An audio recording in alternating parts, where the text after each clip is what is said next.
Hey everyone, welcome back to What Happened to My Body Houston. If you're new here, my name's Kelly White, and I'll be going over some shifts that I made in my life over the past 6 years. I had a friend who was really curious about all the changes that I've made since I've been going through this shift in how I eat and what I choose to bring into my home for my children. I'm going to be reading off of my notes because there's a lot of things that I have changed over the years.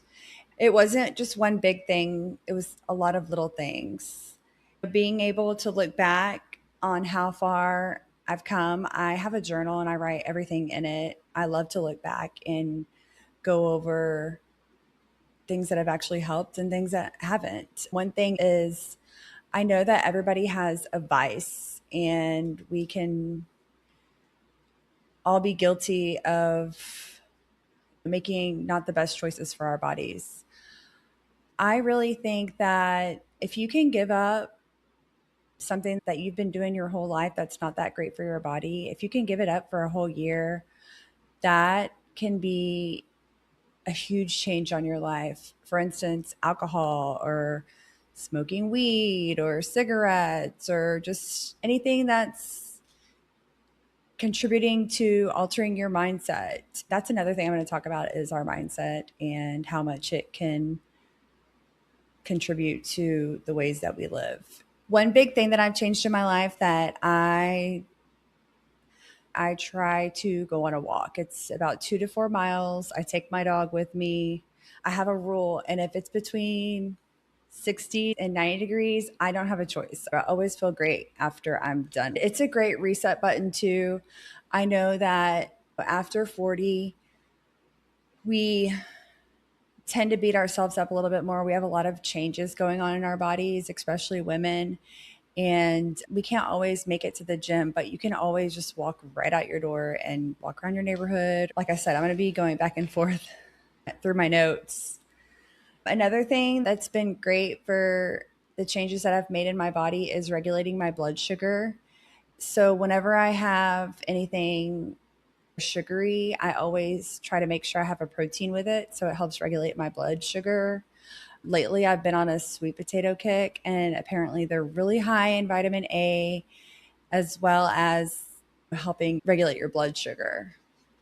I am not perfect. This is just what I have done over the past 6 years, and every year changes for me. So, another thing I stopped doing, these are things I stopped doing, and I feel like they've made a big change as well. I stopped telling everybody my plans. I wrote a children's book back in October and nobody knew about it. It was just something that I sat down and did.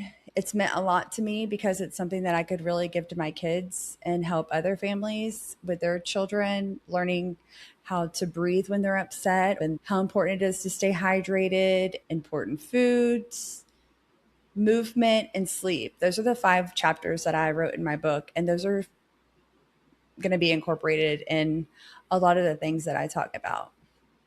Another thing is I stopped taking everybody's advice. I really started using discernment probably back in February. I start reading my Bible a lot more, and something that kept coming up was discernment, and that really changed everything for me because it helped me start trusting my instincts and my intuition. Sometimes just because we've been in a certain place for a long time or been around the same people for a long time, that sometimes you get these little nudges that just don't make you feel like you're supposed to be there anymore.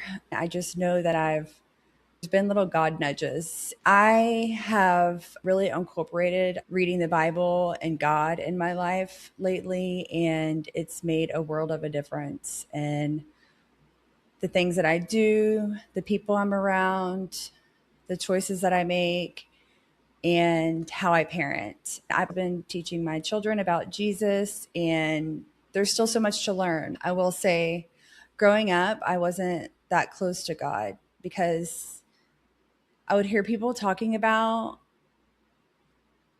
the Bible and church, and I didn't grow up in that atmosphere. So it was quite intimidating, actually. I would hear people praying and I would hear Christian music, and I felt really intimidated, and I still do. And I, I don't, I'm learning, and I don't think it's ever too late to learn. I think bringing Jesus into your life is just, especially when you have kids, I think it's really important. I went through something a few months ago, and one day, I feel comfortable talking about it, just not right now. And whenever I went through that certain situation, I prayed. I knew that God put me in a certain place for a certain reason, and I'm still trying to understand why. I'm learning to make better choices. For the most part, it's never too late to understand your faith, especially when you have children. It's really a big deal. One other thing that I will say is I haven't recorded a podcast for, let's see, October was my last podcast I recorded. So it's been a good 8 months. I had to take a break. I needed rest and I needed to be able to refocus and make my family a priority. We'd already talked about walking. I wanted to go back to that. Not only is it good for us to walk every day, but if you have your kids, take them with you, put them on a scooter, their bicycle. They really love being included. Mine don't go with me all the time, but if they're just sitting around, we are a super active family. And if there's no sports going on, they're going to go with me. Some podcasts that I like to listen to while I am on my walk is The Mindset Mentor. He really gets me into gear. The thing I love about The Mindset Mentor, his episodes are only about 15 to 20 minutes long, but I'm telling you, every time I listen to him, it makes me want to get up and just get going on any projects that I have been working on. Another thing that I've done with my kids is owning up to my mistakes and apologizing and accountability. I'm not sure if it's a generational thing, but I will say that I've noticed that it takes a lot for people to apologize and own up to their faults. I know I'm not perfect and I do make mistakes, and I'll always apologize to my children if I'm wrong or if I've raised my voice. I make sure that I'm accountable for my actions. I want them to learn to be accountable for theirs. I have 3 boys, so we are all about accountability around here. Next thing I want to get into is surrounding yourself with people who cheer for you. Since about 2020, I've had a huge shift on how I've lived my life, and it can be pretty controversial to a lot of people. Is that controversial? It can be controversial to a lot of people the way that I talk about things, and it can scare off a lot of people. And I've just learned to not really care anymore because you got to do what you got to do. The next thing I kind of want to go to is I am not for my, I have ankylosing spondylitis. And if you listen to the first episode, it goes over my story and it will tell you that I had a really bad reaction to my medication and I've completely changed my lifestyle. These are the shifts that I've made. I feel like the first thing I talked about was a huge thing because it was about discernment, accountability, kindness, and just having God in your life. The next thing I'm going to get into is we don't medicate our children. We won't medicate them unless it's absolutely necessary. I'm going to give a quick little example that we just went over with my youngest son. He fell off the monkey bars at school and he injured his arm. He went up to his teacher, held his arm. They sent him to the nurse's office. He did not really cry about it, but the nurse could tell that his face was really pale and she wasn't quite sure what his pain tolerance was. So they called me. I immediately went up to the school. He was holding his arm. And of course, when your kids see you, they just can't, they just let it all out. They just can't help it anymore and start crying. We get home. He cries all the way home. And he is in so much pain. I don't want to go to the emergency room immediately because I can't physically see that his arm's broken. So I'm not in a state of panic. The fact that he wasn't crying until I got there, I just wasn't sure how to take it. So the first thing that we did is get him comfortable. I laid him down with an ice pack on his elbow. I reached out to one of my friends who's a nurse, and her son rides dirt bikes. So I knew she knew where I should go. We end up going to the ER probably about an hour after his fall. And he is calm and not acting like he's hurting anymore. He's completely calm. He stopped crying. We get to the ER, we get checked in, and we finally get into a room. And the doctor comes in and asks if we wanted any ibuprofen for the pain. I chose not to give him ibuprofen. And she made a comment that if it hurts so bad to come to an ER, wouldn't you want medication for the pain? I mentioned we've babied it for about an hour and he seems to not be in any pain any longer. He just plays baseball. We want to make sure it's not broken. We go through with x-rays, and before we go in for x-rays, she asked me again. She says, do you want any ibuprofen for your son? Because we're going to be moving his arm around for the x-ray. And I said, no, ma'am, he's fine. And I asked my son, I said, are you hurting? Are you in pain? And he said, no.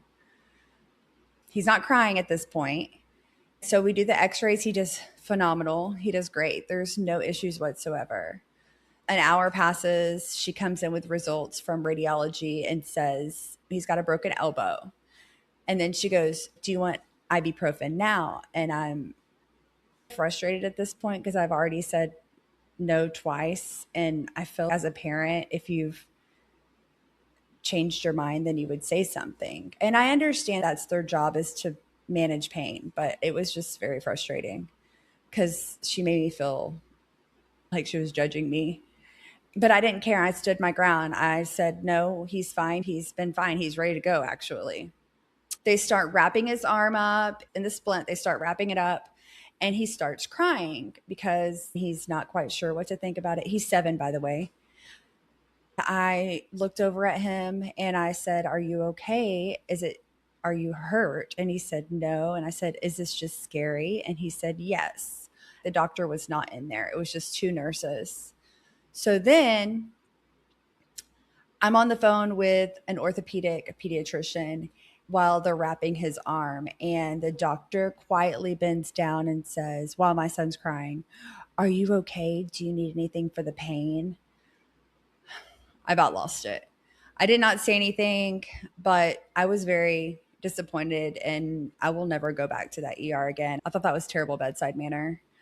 Sorry, that was such a long story, but it went along with, your child's pain tolerance. And we like to take a more natural and holistic approach to things. If we have a fever, the first thing we do is not give our kids Tylenol. We put them in a bathtub, make sure that they've had plenty of water, and make sure they're comfortable. We typically let the fever run its course and we make sure they have plenty of rest.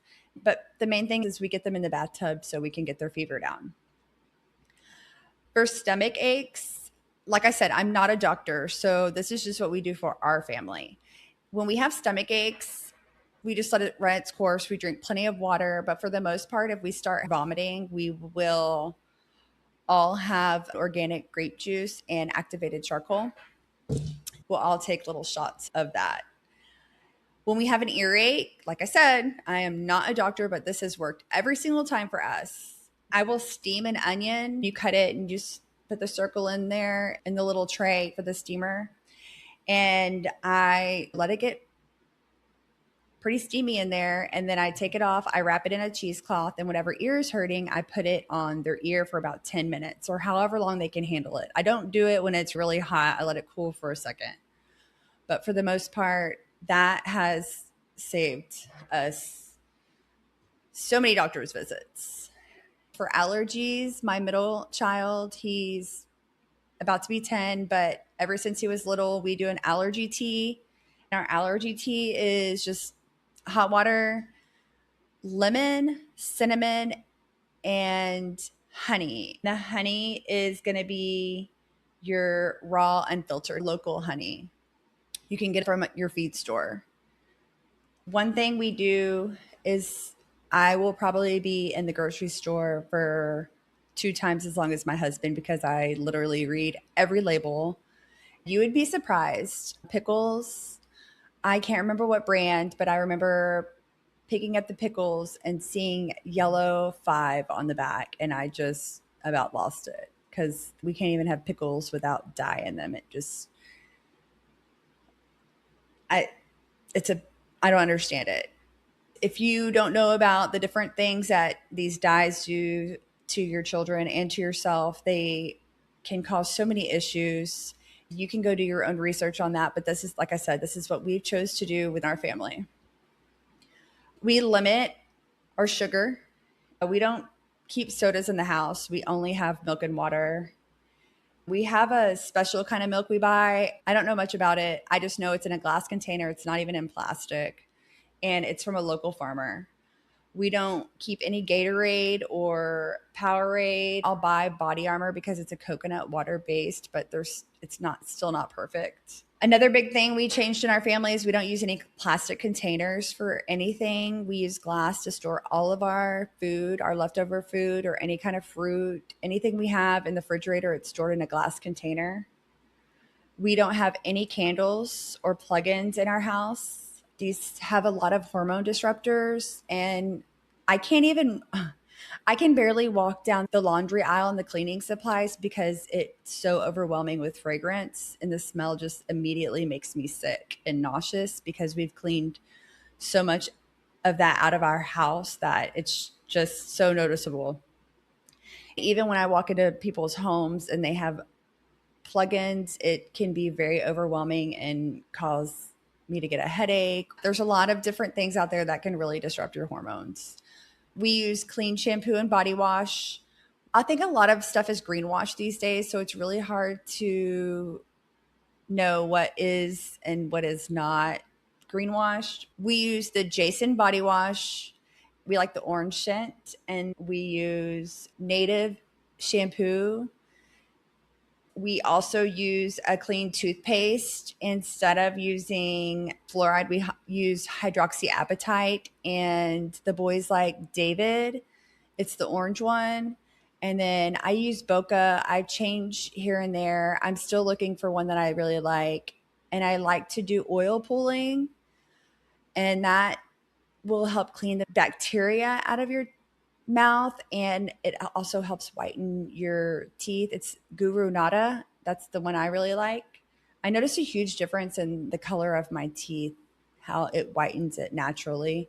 It's coconut oil, peppermint, and I forgot what else. Another thing we prioritize is my kids. They enjoy going to breakfast at school, but they don't make the most wise decisions. And I don't even think that they have the options to have protein for breakfast. I think maybe like they said Thursdays they have breakfast tacos. Other than that, it's like cereal and donuts. And I don't understand why it's like that because all it does is make it hard for these teachers to teach these kids. They're either tired, bouncing off the walls because of what they're eating for breakfast. So we've made a change this past year, and we make our boys have eggs every morning before they go to school. We also are really into buying cotton clothes, more natural fibers versus the athletic wear, even underwear. We don't do the sweat proof and cooling stuff anymore. we've learned that natural fibers is the way to go. Sunscreen. We do a mineral based sunscreen. My favorite's Badger. And I used Blue Lizard for a while, but it leaves a white cast on your body, and the Badger just helps, it gives you a little bit of a glow. Laundry detergent. I don't use the perfect laundry detergent. I use All Free and Clear. It seems to work for our family. It just doesn't have fragrance in it. I'd love to find one that is perfect, but I haven't found one yet. Hand soap, we use the natural one through HEB. I forgot what that one's called. I'll have to, I'm going to make a list also. You guys can download all the changes that I have on here. And I might even screenshot all of these pages that I have so you guys can look at this.